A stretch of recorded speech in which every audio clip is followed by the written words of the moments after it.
puede hacer midiendo el cortisol basal, como dice acá. Sí se podría, ¿ya? Recuerden que acá utilizamos los mismos criterios que usamos para el diagnóstico de insuficiencia adrenal secundaria cuando hicimos hipófisis, ¿ya? Solo que acá estamos hablando de insuficiencia adrenal primaria. Entonces, se puede utilizar el mismo criterio de medir el cortisol basal. Si se mide el cortisol basal y está menos de 5 microgramos por decilitro o nanomoles, entonces esto ha variado, ¿ya? De 3 a 5, pero la última recomendación es 5, ¿ya? 5 microgramos. Entonces, si hay un paciente con esta sospecha, con estas características clínicas que hemos dicho, ¿no? Paciente con hiperpigmentación, etcétera, ¿no? Con sodio bajo, ¿no? Entonces le hacemos la prueba, entonces el diagnóstico estaría ya confirmado, si está menos de 5. Si está más de 18, como dice acá, perdón, acá, ¿no? Acá le he corregido inclusive, ¿no? Cuando está menos de 5, acá dice ya está confirmado el diagnóstico, o sea, es una insuficiencia adrenal. Para ver si la causa está en la hipófisis o en las adrenales, se mide ACTH, ¿no? ACTH. Si está elevada, ¿no? Y la elevación es considerable, o sea, más de 2 veces el valor límite normal, que equivale más o menos a 66, entonces está confirmado porque esto me diría que no hay producción de cortisol, pero a pesar de que hay estimulación por parte de la hipófisis, porque la ACTH está elevada. Entonces esto me confirma que el problema está en las adrenales. Si la ACTH está en valor normal o bajo, o puede estar discretamente elevado, ¿no? Discretamente elevado, entonces me dice, no funciona la hipófisis, no hay ACTH suficiente para estimular a las adrenales. Entonces el diagnóstico es una insuficiencia adrenal secundaria o terciaria, si quieren, si el tema está más arriba, o sea, en el hipotálamo, ¿no? Pero es central, entonces, ¿no? Una insuficiencia adrenal central. Cuando está más de 18, acá también hay que corregir, más de 18, ¿no? Entonces dice está descartado, o sea, no tendría insuficiencia adrenal, como dice acá.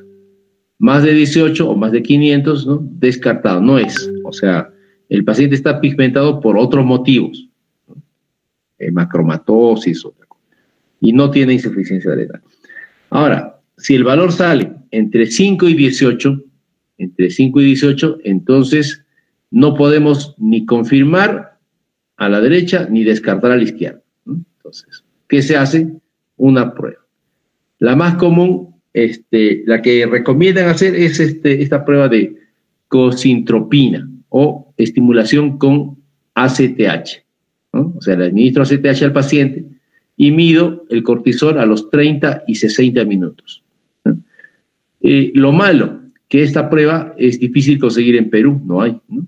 No hay. Entonces nos quedamos acá en Cusco, por ejemplo, no tenemos esto, entonces tenemos que hacer diagnóstico con esos valores, o utilizamos, ¿no?, la prueba de hipoglicemia por insulina, ¿no? Si la respuesta es más de 18, entonces la prueba sería negativa para la enfermedad, o sea, es una respuesta normal, fisiológicamente normal.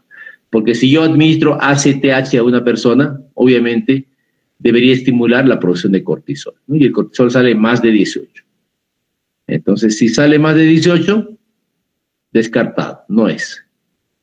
Pero si no se estimula, ¿no?, el cortisol o se estimula, digamos, o sale un valor en menos de 18, porque este ACTH debería subir a más de 18. Si no existe este incremento, entonces esto nos confirma que es una insuficiencia adrenal. Y nuevamente, en este caso, medimos la ACTH para ver si la insuficiencia adrenal es primaria o secundaria, ¿no? Entonces, esas son las formas de medir. La otra prueba que se recomienda hacer, recuerden que acá estaría afectado no solamente el cortisol, sino la aldosterona. ¿Ah? La aldosterona. A diferencia de la insuficiencia adrenal secundaria. ¿Ya? En la secundaria, la aldosterona está afectada, pero no totalmente. En cambio, en esta sí, porque como está atrofiada o está dañada toda la suprarrenal, entonces no hay tampoco aldosterona. Se puede medir y se encontraría baja o normal, pero lo principal, que la renina esté incrementada, ¿no? Esté incrementada. Porque obviamente este cuadro clínico está causando hipotensión, baja de volumen, y eso debería estimular ese sistema renina, angiotensina, aldosterona, ¿no? Y debería estar la renina elevada, perdón, ¿no? Elevada. Doctor. Sí. Doctor, no está grabando sí. la clase. ¿Aló? Perdón, gracias.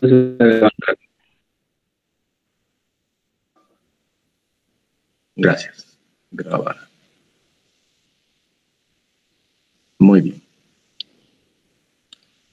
Entonces, hay que medir para el diagnóstico, para la grabación, el cortisol, ¿no?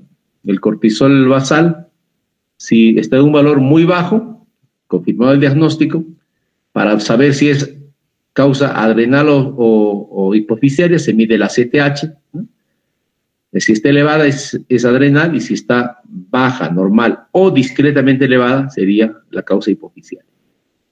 Más de 18 descartado, el test de ACTH o corticotropina, ¿no? Acá está el test de ACTH, lo que básicamente mide el test de ACTH o de corticotropina refleja si hay reserva funcional de las adrenales, ¿no? Si funcionan o no. Entonces, en la insuficiencia adrenal le administras 250 microgramos, es la dosis que hay que administrar para la prueba, ¿no? Para la prueba. Y el cortisol debería subir a más de 18. Si no sube a más de 18, diagnóstico insuficiencia adrenal. Sí, también se ha propugnado esta otra, que es una prueba de dosis baja de solo 1 microgramo, pero se ha visto que no es tan efectiva, por tanto, actualmente se debería seguir utilizando la prueba de ACTH con 250 microgramos. El test de hipoglicemia, ¿no? También valora la respuesta del eje al estrés, ¿no? Igual se administra insulina a una dosis de 0.1 unidad por kilo de peso. O sea, si el paciente pesa 70 kilos, se le administra 7 unidades por vía endovenosa. Se mide el cortisol a los 30-60 minutos, ¿no? Esta prueba debería causar hipoglicemia para que sea efectiva, ¿no? Y el cortisol, simultáneamente a la hipoglicemia, debe estar más de 18. Si está más de 18, es una respuesta normal. Si no alcanza 18, entonces se dice que tiene insuficiencia adrenal. Se mide la CTH, como les dije, ¿no? Debe estar está elevada. Si está elevada, confirma que el problema es adrenal, ¿no? Estos son valores elevados, 75 o 66 a 100, podemos decir. Eso también ha cambiado, ¿no? Bueno, porque han salido unas recomendaciones actuales al respecto, ¿no? 66. Hay otra prueba también, pero no la hacemos porque no tenemos este medicamento, metopirona, ¿no? En otros lugares obviamente la tienen, acá no tenemos, ¿no? También esta prueba se puede utilizar, y esta prueba estimula la producción de ACTH por inhibición de la 11-beta hidroxilasa, ¿no? Entonces, pero no la utilizamos, no tenemos. Respecto al tratamiento, el tratamiento es básicamente de reemplazo, o sea, no hay un tratamiento curativo, ¿no? Cuando ya la adrenal se daña, no tenemos tratamiento, ¿no? Como en la mayoría de enfermedades endocrinas, ¿no? Si hay insuficiencia, lo que hacemos es reemplazar las hormonas. Y para eso hay que reemplazar, ¿no? Los glucocorticoides, los mineralocorticoides, y también se considera reemplazar los andrógenos, ¿no? El medicamento ideal es la hidrocortisona. La hidrocortisona es exactamente igual al cortisol, entonces es la forma adecuada de dar tratamiento. Lamentablemente la hidrocortisona no es muy, no hay, ¿no? Si ustedes van a la farmacia, piden hidrocortisona, en este momento no hay hidrocortisona. En el Seguro Social, felizmente tenemos, como es una enfermedad un poco rara, por eso no hay en las farmacias. En el Seguro Social, como vemos, muchos pacientes con estas características o con este diagnóstico, se ha implementado el dar este medicamento. No había antes, ¿eh? Ahora tenemos. Y se administra de 15 a 25 miligramos por día. Se debe administrar, se debería imitar la fisiología, ¿no? La fisiología, pero la fisiología dice que en todo momento tenemos cortisol, para empezar. Y esto no imita, porque su tiempo de vida de la hidrocortisona puede ser unas 4 o 5 horas nada más. Entonces, tenemos que darlo en pastillas, ¿no? Vía oral. Y, obviamente, la mayor dosis le daremos en la mañana, ¿no? O sea, de estas 20 miligramos podemos dar 10 o 15 en la mañana, ¿no? Y podríamos dar uno a mediodía, una dosis menor, y incluso algunos dicen en la tarde habría que darle otra. En la noche ya no, porque generalmente el cortisol normal está muy bajo de noche, entonces no habría que darle de noche, ¿no? Entonces se puede dar la mitad de la dosis de la mañana, un cuarto a mediodía y un cuarto en la tarde, ¿no? O podemos simplificar dándole solamente una dosis, digamos, 2/3 partes de la mañana, ¿no? Y 1/3 parte a mediodía, de otra forma. Otro medicamento que se puede dar es la prednisolona. Esta sí no tenemos, ¿no? No hay acá. La tenemos solamente por vía endovenosa y obviamente no vamos a utilizar en esta enfermedad, salvo sea una emergencia. Acá tenemos prednisona, muy común, esto sí lo encuentran en cualquier lugar. Sin embargo, la prednisona en realidad no es cortisol, ¿no? No es cortisol. La prednisona necesita de la, o sea, es parte de es un precursor del cortisol. Entonces, cuando nosotros administramos prednisona, esperamos que el organismo transforme, a través de la 11-hidroxilasa, transforme esto a cortisol, ¿no? Eso puede ser variable, ¿no? Hay, por ejemplo, los niños que tienen deficiencia de 11-hidroxilasa no podrían hacer esta transformación, ¿no? Y no serviría la prednisona. Sin embargo, en la mayor parte de las personas, ¿no? Y de hecho también como la adrenal está atrofiada, no funciona, la actividad de estas enzimas es muy baja, ¿no? Entonces no sabemos realmente cuánto de prednisona se transforma en cortisol. Sin embargo, es el único tratamiento que a veces se cuenta, sobre todo si el paciente no está asegurado, y les administran prednisona, ¿no? ¿Es efectivo? Sí, más o menos, ¿no? A veces no hay certeza de que realmente sea 100% efectivo. También se distribuye en 2 dosis, ¿no? Mañana y tarde. También, como acá existe una deficiencia de aldosterona, también deberíamos administrar análogos de aldosterona, ¿no? Para eso tenemos este medicamento de la fludrocortisona, que también es difícil de encontrar. La dosis, esta más bien se debe dar solamente una vez al día, porque la acción, básicamente, de este medicamento va a ser retener sodio, ¿no? Retener sodio, retiene sodio. La dosis se debe regular, hay que estar monitoreando la presión arterial del paciente porque podría elevar la presión con este medicamento porque retiene bastante sodio, ¿no? Los glucocorticoides también tienen acción sobre el sodio, pero es mucho menor, ¿no? En algunos casos, a veces por la situación del paciente, ¿no? Porque no hay este medicamento, solo damos hidrocortisona, ¿no? Esto también tiene acción sobre retención de sodio, pero no es suficiente. Esta es una enfermedad, quizás la única, en que al paciente le recomendamos ingerir sal, ¿no? Pacientes se sorprenden, pero doctor, la sal es mala, siempre dicen que no hay que tomar sal. En este caso, el paciente debe consumir sal. Es más, muchas veces hemos preparado cápsulas de sal, porque el paciente decía que no le gusta la sal, pero tiene que pasársela, entonces le preparamos en cápsulas, ¿no? En general, se le dice al paciente que mantenga un consumo normal a alto de sal, ¿no? La dehidroepiandrosterona también se puede utilizar, está en la guía también de manejo, se puede utilizar como fármaco.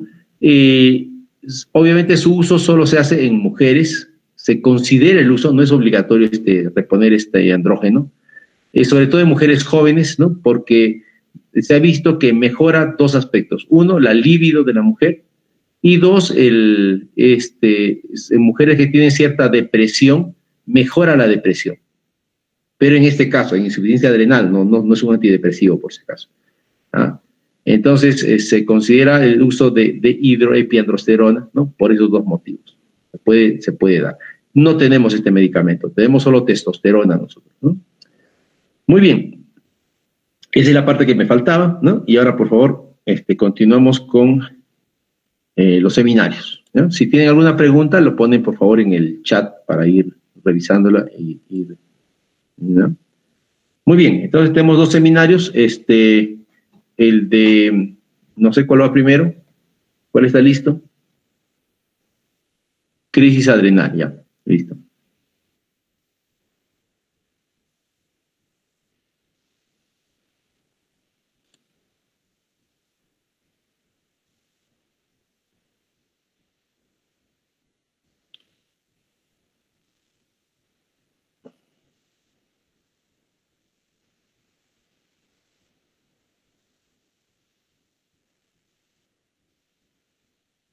¿Están ahí los expositores?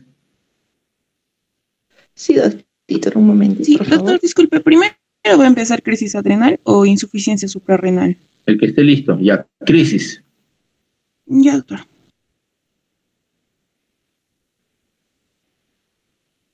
Como dijimos, la crisis adrenal es el evento agudo, ¿no? ¿En quiénes se produce? En pacientes que debutan con Addison, o sea, no tienen diagnóstico y a veces, ¿no? Van a la emergencia porque todavía no tienen el diagnóstico, ¿no? Y hay que... muchas veces, claro, la clínica a veces pues, podría ser muy manifiesta porque es un paciente con hiponatremia, decaimiento y con una hiperpigmentación, ¿no? Pero a veces la hiperpigmentación al organismo no le da tiempo todavía para estar hiperpigmentado, ¿no? No le da tiempo. Entonces, podría ver el paciente venir sin hiperpigmentación. ¿Están listos, jóvenes? Sí, doctor, ya lo estoy compartiendo. Ya, gracias. La otra causa es que se agudice por alguna otra enfermedad, ¿no? Muy bien, ok, pueden empezar.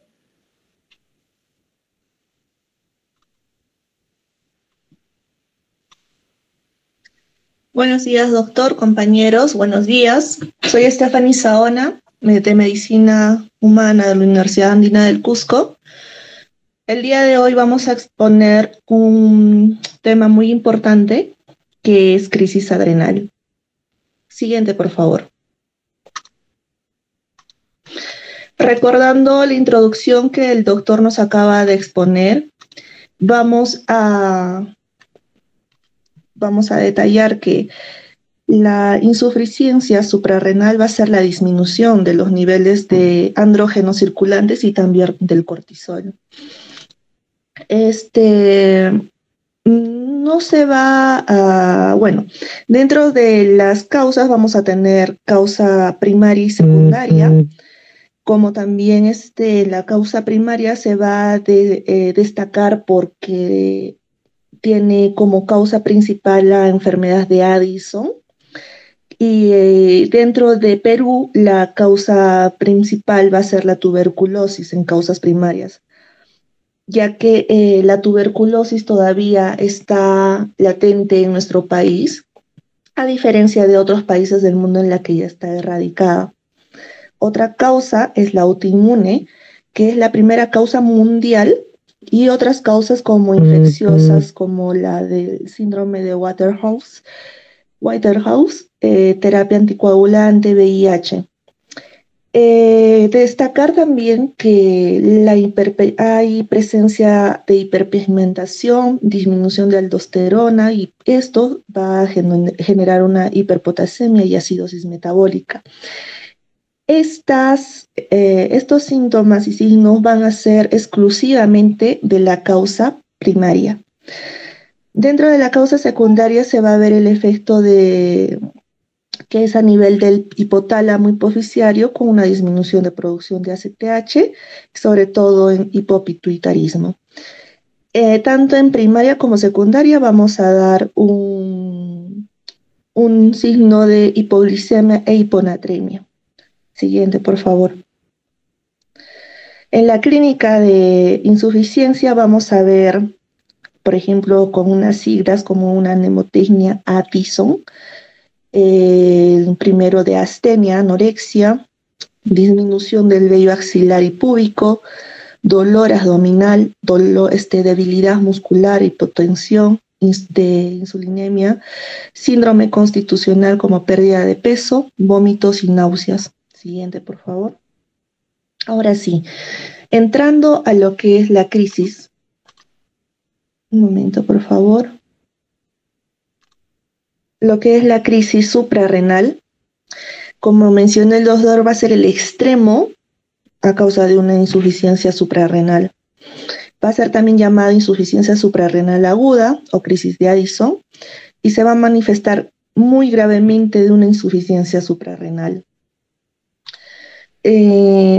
Las manifestaciones más graves de esta insuficiencia va a ser, como mencionó, la crisis, pero van a compartir síntomas con estados hipoadrenales más leves. En los adultos se va a definir como un deterioro agudo del estado de salud, también asociado con hipotensión absoluta. Que la presión arterial sistólica va a ser menos de 100 y la diastólica va a ser en una hipotensión relativa va a ser mayor de 20 o igual a 20, que va a ser usualmente menor de lo habitual. En las edades de bebés y niños se va a definir como un deterioro agudo del estado de salud asociado con trastorno hemodinámico. Agudo también como una hipotensión o taquicardia sinusal, y esto va a tener relación con los datos normativos relacionados con su edad. También puede haber una marcada anomalía electrolítica como hiponatremia, hiperpotasemia o hipoglucemia, que no se va a atribuir a otra enfermedad. Siguiente, por favor. Las causas, la más importante va a ser una retirada brusca del tratamiento de corticoide crónico, donde también puedes presentar al paciente con insuficiencia renal que va a estar sometido a estrés severo, como una cirugía u otras enfermedades. También una destrucción súbita de las suprarrenales. Dentro de la clínica, el paciente va a referir una fiebre elevada, deshidratación severa, náuseas, vómitos, dolor abdominal, hipotensión, y todos estos van a incluir anorexia, fatiga, mareos, dolor abdominal, dolor de extremidades de espalda y deterioro de la conciencia. Dentro de las bioquímicas vamos a incluir hiponatremia, hiperpotasemia e hipoglucemia. Siguiente, por favor. Vamos a ver cómo es la característica fisiopatológica, donde vamos a tener en cuenta que las crisis suprarrenales van a surgir por una deficiencia absoluta o relativa del cortisol. En esa circunstancia no va a haber una suficiente actividad del glucocorticoide tisular para mantener esta homeostasis. Entonces el cortisol va a tener una vida media circulante aproximadamente de 90 minutos y por tanto los tejidos se van a hacer deficientes dentro de varias horas después de la privación de este cortisol. También el cortisol va a tener efectos pleiotrópicos que se pueden deber a una modulación transcripcional de genes, que también va a llevar una respuesta a los glucocorticoides. Otra consecuencia fisiológica de esta deficiencia va a ser con la pérdida de la acción supresora de los endógenos glucocorticoides sobre citocinas inflamatorias que van a dar como respuesta a un aumento rápido de niveles de citocinas. Estas van a causar fiebre, malestar, anorexia y dolor. También otra consecuencia puede conducir a unas células inmunes alteradas, como la neutropenia, eosinofilia y los linfocitos, que va a dar una linfocitosis, y esto va a ser por una pérdida de la acción sinérgica del cortisol. sobre la actividad vascular y va a haber una vasodilatación e hipotensión también. Que todo esto va a acarrear a unos efectos hepáticos sobre el metabolismo y la gluconeogénesis va a estar reducida. Va a haber hipoglicemia por esto. O también puede haber una gluconeogénesis reducida o también una hipoglucemia, ambas. Esta circulación va a dar aminoácidos libres, y también a nivel celular la pérdida del cortisol se va a deprimir a la acción de la proteína activadora y también deprima la acción nuclear, que va a conducir a una activación sin restricción de genes, que va a producir unas proteínas inflamatorias. Y esto va a inhibir la normalidad, ¿no?, del cortisol. También, siguiente, por favor. También vamos a ver las características dentro de la fisiopatología de esta, donde vamos a tener, como ya había mencionado, los síntomas que son dentro de los gastrointestinales: anorexia, náuseas, vómitos, también dolor que va a ser abdominal en las extremidades y también en la espalda. Va a haber una fatiga severa. Esta fatiga va a ser como que el síntoma clave para esta crisis. También va a haber una debilidad severa de mareos, también síncope, confusión, va a haber sensibilidad abdominal, va a tener la hiperpigmentación solo en pacientes con insuficiencia suprarrenal primaria. También la pirexia, hipotensión, que va a ser una presión, la sistólica, menor de 100 miligramos de mercurio, y que va a estar alterando la hemodinámica de acuerdo a los niveles normativos relacionados, también en edades de niños. Va a haber un retraso del llenado capilar, y va a haber también, puede presentar también taquicardia en las edades de infantes. Va a dar esta alteración de presiones, un colapso circulatorio. También vamos a presentar un deterioro de la conciencia, de la cual puede haber delirio, obnubilación y coma. Y dentro de las anomalías bioquímicas va a haber hiponatremia, hiperpotasemia, hipercalcemia, hipoglucemia, que esto es más común en niños que adultos, y la población de las células inmunitarias alteradas, como neutropenia, eosinofilia, anemia normocítica leve, etc. Siguiente, por favor. Algo importante es que después de la administración parenteral de glucocorticoides, estas características atribuidas a la crisis suprarrenal se van a resolver. Eso es lo bueno. También la coexistencia de otras enfermedades como hipotensión, como sepsis, se deben de considerar, porque hay que hacer un manejo investigando si esta crisis es exclusivamente de la insuficiencia suprarrenal o también hay enfermedades concomitantes.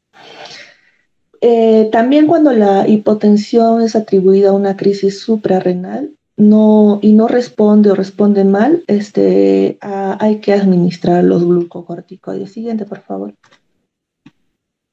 Dentro de características epidemiológicas, del 6 al 8% de los pacientes con insuficiencia suprarrenal tienen una crisis suprarrenal. También va a ser más frecuente en pacientes con hipoadrenalismo primario que una insuficiencia suprarrenal secundaria. Va a ser poco frecuente en pacientes con hipoadrenalismo debido al tratamiento con glucocorticoides a largo plazo, ya que tienen un tratamiento crónico, y los factores de riesgo van a incluir la edad avanzada, antecedentes ya de una crisis previa, presencia de poliglandulares autoinmunes, también diabetes mellitus tipo 1, y condiciones coexistentes no endocrinas como el asma y enfermedad cardíaca.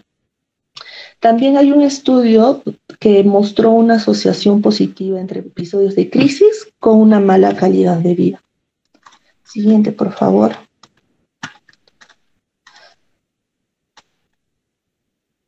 La tasa de muerte asociada a la crisis va a llegar a alcanzar un 6% en este tipo de crisis. También pueden contribuir al aumento de la mortalidad atribuido a infecciones de la enfermedad entre pacientes con hipoadrenalismo.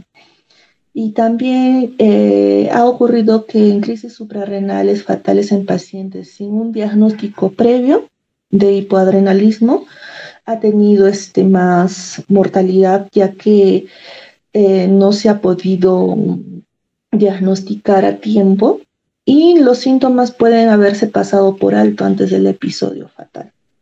Siguiente, por favor. Doctor, buenos días, compañeros, buenos días. Continuando con la exposición, yo les voy a hablar sobre los eventos que van a precipitar la crisis suprarrenal.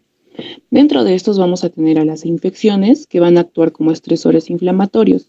Las infecciones bacterianas se van a ver más que todo en adultos y las infecciones virales se van a ver más que todo en niños. La gastroenteritis también va a precipitar una crisis, ya que en este caso los vómitos y diarreas van a dificultar la absorción de la medicación oral y van a exacerbar la deshidratación que van a presentar estos pacientes. El ejercicio y el malestar emocional van a precipitar una crisis hasta en un 10%. También lo que son procedimientos médicos relativamente menores como vacunas e infusiones de ácido zoledrónico van a precipitar estos eventos, ya que va a haber una liberación de citocinas de fase aguda. Aquellos pacientes que estén recibiendo tratamiento para melanomas u otro tipo de cánceres como son la inmunoterapia o la quimioterapia, también van a precipitar estos eventos de crisis. Cuando se realiza una omisión o se hace de la dosis de glucocorticoides que el paciente esté recibiendo a largo plazo para otras enfermedades y también durante un periodo perioperatorio, una tirotoxicosis coexistente que no haya sido diagnosticada o que se esté dando como inicio de tratamiento con tiroxina en aquellos pacientes que presenten hipoadrenalismo que no hayan sido diagnosticados. Y también los inductores del citocromo P453A4, como la abacimina, carbamazepina, rifampicina, fenitoína y el extracto de hierba de San Juan, van a precipitar un caso de crisis suprarrenal. Dentro del tratamiento, este va a ser eficaz si se va a administrar con prontitud, antes de que exista una hipotensión prolongada, ya que esta va a producir efectos irremediables. El tratamiento se basa en la hidrocortisona, tanto en adultos como en niños.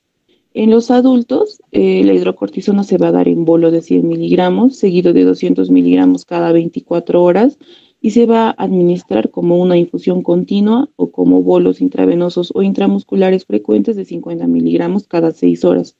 Y estas dosis, las dosis posteriores se tienen que adaptar a la respuesta que esté dando el paciente. Esto se acompaña con fluidos, el cual se administra por una vía intravenosa de 1000 mililitros de solución salina normal, o sea, de cloruro de sodio isotónico al 0.9% en la primera hora.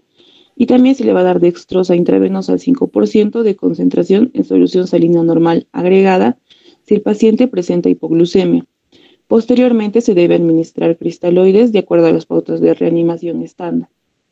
Además de la hidrocortisona en los adultos, también se puede utilizar la dexametasona, que se va a dar 4 miligramos cada 24 horas, la metilprednisolona, que se puede dar 40 miligramos cada 24 horas, o la prednisolona, que se puede dar 25 miligramos en bolo, seguido de 2 dosis de 25 miligramos, para realizar un total de 75 miligramos en las primeras 24 horas, y a partir de ahí se da 50 miligramos cada 24 horas. En niños, la hidrocortisona se va a dar en bolo parenteral de 50 miligramos por metro cuadrado de superficie corporal, seguido de 50 a 100 miligramos por metro cuadrado cada 24 horas. Esto se va a dar como perfusión intravenosa continua o bolos intravenosos o intramusculares cada 6 horas. También se debe acompañar con fluidos, el cual se va a administrar en bolo una solución salina normal a una dosis de 20 mililitros por kilogramo del peso corporal con dosis repetidas.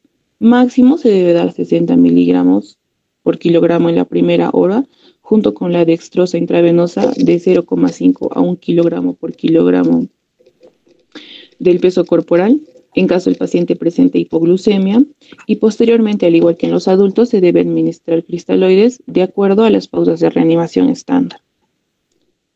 En algunos casos raros van a presentar pacientes, van a tener una insuficiencia suprarrenal con una diabetes insípida, y esto con mayor frecuencia se va a dar en aquellos pacientes que presenten una hipofisitis linfocítica. En estos casos, los líquidos que se van a administrar deben ser con bastante cuidado, más que todo en aquellos pacientes que presenten diabetes insípida y que estén o no estén recibiendo tratamiento, ya que un exceso de agua libre puede provocar hiponatremia y una cantidad insuficiente puede provocar una hipernatremia. También se tiene que saber que después de un manejo exitoso de una crisis suprarrenal, la dosis de hidrocortisona debe reducirse durante un periodo de 3 días a la dosis de mantenimiento habitual del paciente. Dentro de la prevención, lo importante es la administración de glucocorticoides suplementarios para el estrés fisiológico. Se debe utilizar hidrocortisona parenteral cuando no se pueda tomar glucocorticoides. En el caso de la hidrocortisona parenteral, esta se puede administrar en dosis más altas por vía parenteral en casos de estrés severo, como es en una cirugía mayor. Se puede dar 200 miligramos de hidrocortisona cada 24 horas. Y en el caso de los glucocorticoides orales, estos se deben duplicar o triplicar la dosis de reemplazo según sea la intensidad del estrés hasta que la enfermedad haya remitido. Y en aquellos pacientes que presenten vómitos o diarreas, se recomienda lo que es la hidrocortisona parenteral de 100 miligramos en adultos. Bueno, como conclusión, tenemos que tener en cuenta de que las crisis suprarrenales van a ser episodios de insuficiencia suprarrenal potencialmente mortales y que continúan ocurriendo a pesar de las intervenciones preventivas. Dentro de los enfoques actuales para poder prevenir estas crisis, tenemos una buena educación al paciente sobre el uso de las dosis de estrés oral, administración de hidrocortisona parenteral cuando sea necesario, y también dispositivos de comunicación para poder informar sobre el riesgo de crisis suprarrenal. Y bueno, ¿no? El tratamiento requerido van a ayudar a prevenir estos eventos de crisis suprarrenal. Bueno, eso sería todo, doctor. Gracias. ¿Tu apellido, por favor? Sánchez, doctor. Sánchez. Ok, seguimos con el otro tema, que es insuficiencia adrenal como consecuencia del uso de corticoides, ¿ya? Que también es una causa, y también han visto como es una causa también de crisis adrenal. Como ya les comenté en clases, el uso de corticoides es bastante elevado en la población. El problema es que cuando se retiran, el eje, este es uno de los ejes más lentos. Este eje se recupera en semanas o incluso meses. Incluso si la exposición es crónica de mucho tiempo, el eje se recupera hasta en unos 12 meses. Entonces, en ese tiempo de recuperación, el paciente obviamente no tiene una producción adecuada de cortisol, ¿no? ¿Quién va a exponer? ¿Apellido? Ya, doctor, buen día. Ahora, doctor. Ya, ok, Gabriel. Puedes empezar. Doctor, buenos días, compañeros, buenos días. En esta oportunidad voy a exponer sobre la insuficiencia suprarrenal en el uso de corticoides, que es una revisión sistemática y un metaanálisis que se realizó.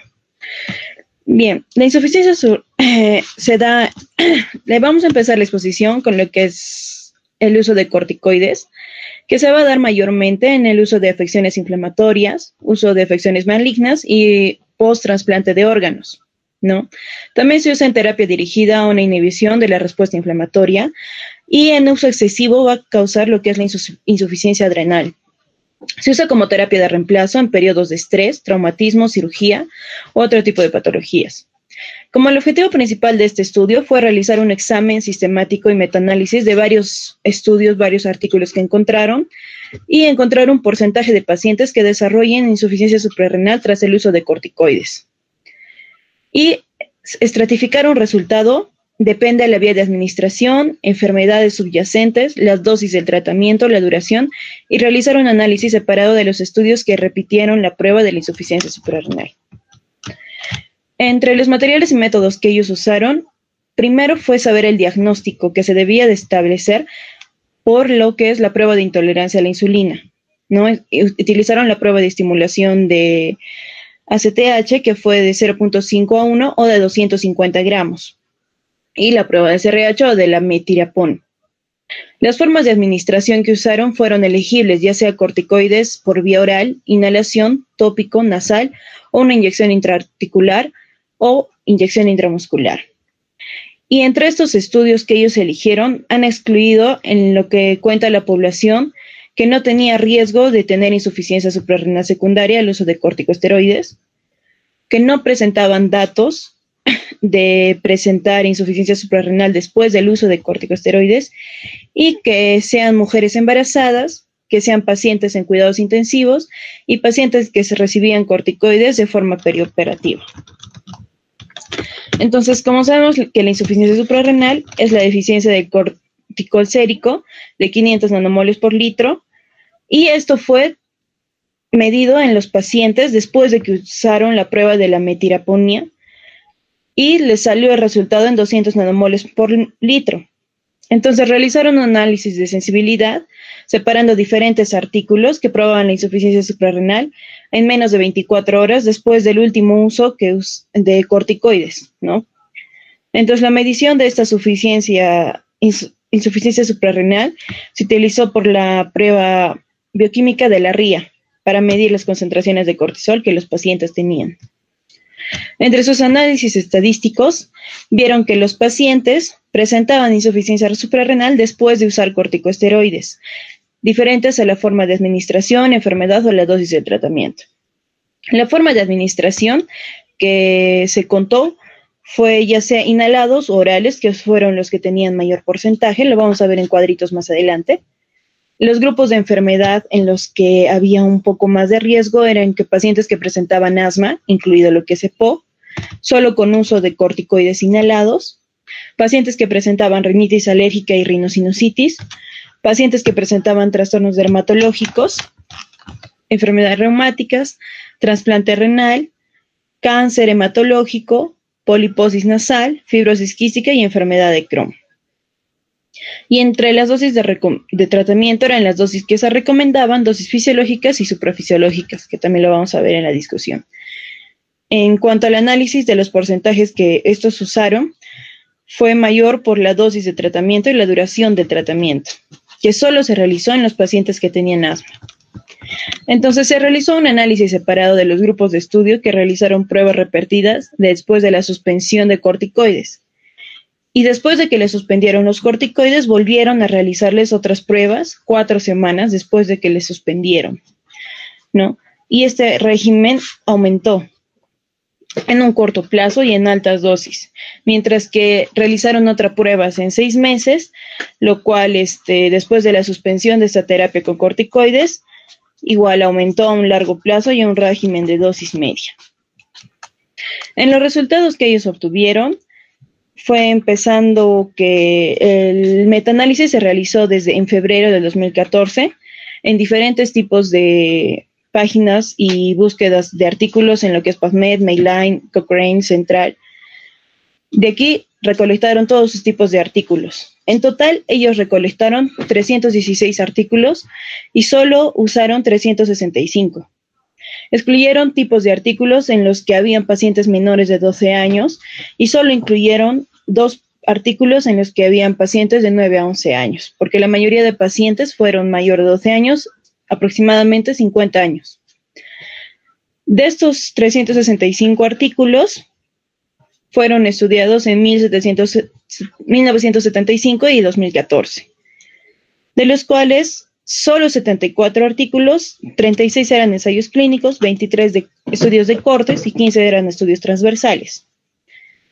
De todos estos artículos seleccionados, fueron 136 grupos de estudio que ellos eligieron, que contenían un total de 3.753 pacientes, ¿no? Y de los cuales 124 eran voluntarios sanos. El resto siempre tenía una patología adyacente.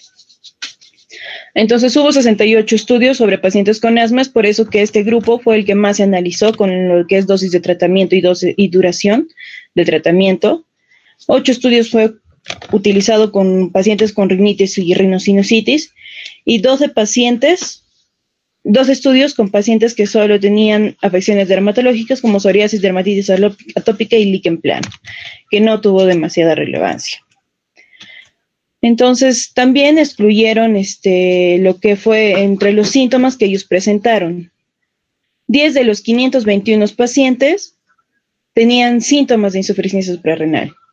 Y después de que se le realizaran las pruebas, 98 pacientes parecía que tenían insuficiencia suprarrenal, 88 trastornos reumatológicos, 8 estudios que presentaban pacientes con trasplante renal, 4 que presentaban neoplasias hematológicas, 2 estudios con poliposis renal, 3 estudios con fibrosis quística, 2 con enfermedad de Crohn y un estudio sobre pacientes con glaucoma, trasplante de riñón y páncreas, ¿no? Y 8 estudios sobre diferentes otras condiciones.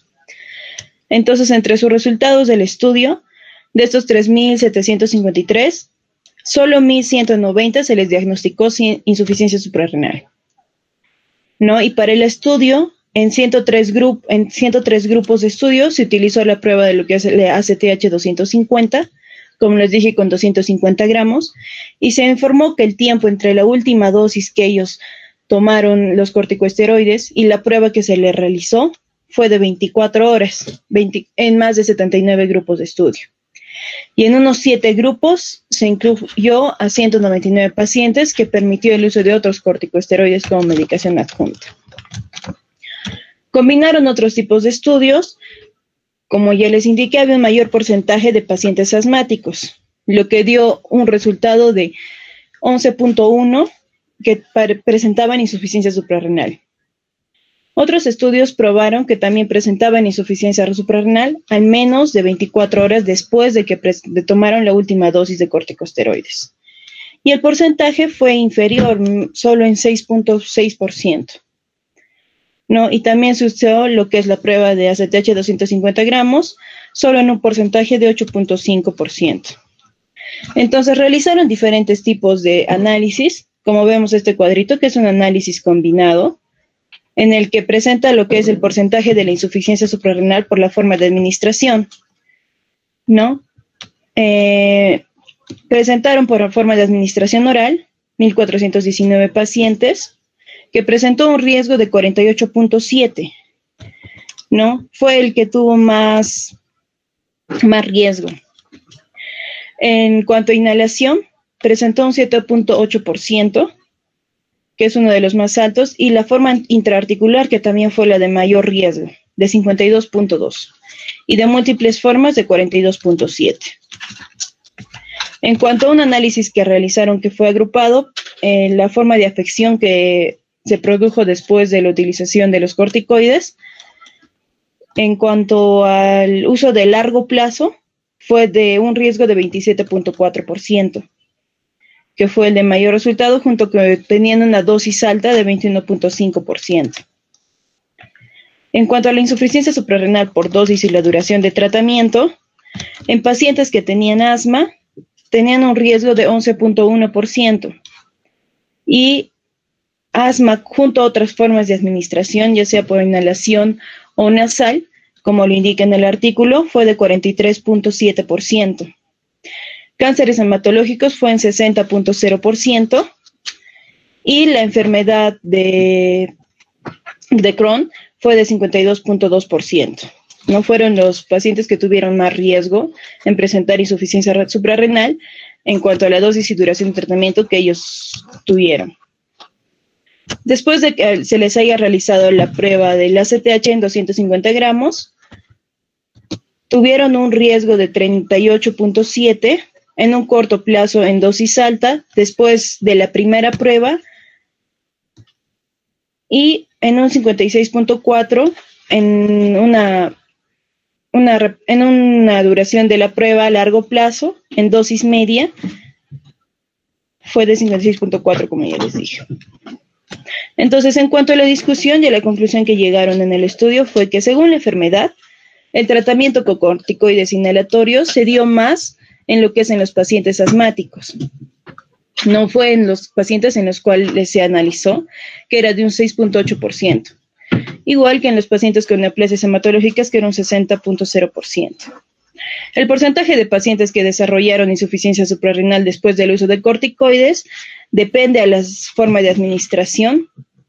Se dio en que pacientes que usaban corticoides inhalados se dio en un 4.2% y corticoides intraarticulares fue 52.2%, llevándose la mayor parte de riesgo, ¿no? Ahora, en los pacientes asmáticos usaron en dosis bajas en un 2.4% y dosis altas de 21.5%. Y la duración de tratamiento fue mayor a un día de 27.4% y en 28 días a 1.4%. Esto significa que no hay diferencia en la forma de administración, la enfermedad que hay, el grupo de dosis o la duración de tratamiento, que no hay un tipo de riesgo, ya que en cualquiera de ellas hay riesgo de que se produzca insuficiencia suprarrenal, pero con mayor incidencia en los que ya mencionamos, ya sean pacientes asmáticos, que usen dosis altas o que tengan una duración de tratamiento de más de un día. Entonces, vamos a decir que la dosis de tratamiento muy alta, con una duración de tratamiento prolongada, llevó a niveles sistémicos más altos de lo que es los corticosteroides, y esto presentó porcentajes más altos de insuficiencia suprarrenal. Ya que en el caso de insuficiencia suprarrenal, en pacientes que presentaban asma, se dio en un porcentaje de 5.5 y 13.3%. Se presentó un bajo riesgo de tener insuficiencia suprarrenal en pacientes que utilizaban corticoides nasales y un alto riesgo de presentar en pacientes que usaban múltiples formas, como ya lo mencionamos en el cuadrito, ya sea inhalatoria, oral, nasal, intraarticular, que era la que tenía más porcentaje, y en pacientes que presenten también enfermedades reumáticas después de un trasplante o patologías hematológicas. Además que el uso de corticoides orales llevaba niveles sistémicos de corticoides más altos. Eso significaba que también podía llevar a un mayor porcentaje de que estos pacientes que consumían corticoides orales tengan un mayor porcentaje de insuficiencia suprarrenal. Entonces, el uso de corticoides nasales, orales y por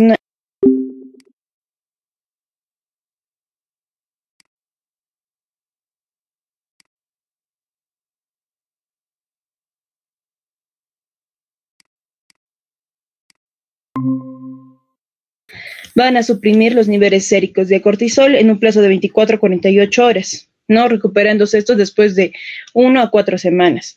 Y esto lo que iba a producir era lo que es la insuficiencia de adrenalina por usar los corticoides intraarticulares. Es por eso que lo usaban como un porcentaje relevante, ya que los corticoides son utilizados por al menos 1% de la población y este 1% va a correr el riesgo de sufrir insuficiencia suprarrenal de 1.4 al 60%.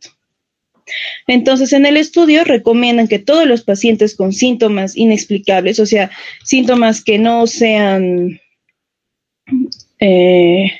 como decir, predilectos de la insuficiencia suprarrenal, después de que hayan dejado de tomar corticoides, se abstengan de que tengan una insuficiencia suprarrenal. Y en caso de que estos pacientes tengan una respuesta insuficiente, el tratamiento se debe de iniciar con una dosis fisiológica de hidrocortisona. Entonces, en conclusión, demuestran que todos los pacientes que utilizan corticoides van a correr el riesgo de sufrir insuficiencia suprarrenal, y esto va a implicar que uno se debe de informar a los pacientes sobre el riesgo que corren y los síntomas de la insuficiencia suprarrenal. Se debe de considerar la posibilidad de hacer un test a los pacientes tras la interrupción de su tratamiento, ya sea en dosis altas o a largo plazo. Y realizar un test de confirmación, volver a repetir el test, especialmente en los pacientes que tienen síntomas inespecíficos tras la interrupción. Eso es todo lo que informa el artículo, doctor. Eso sería todo, doctor. Ya, gracias. Preguntas. veo algunas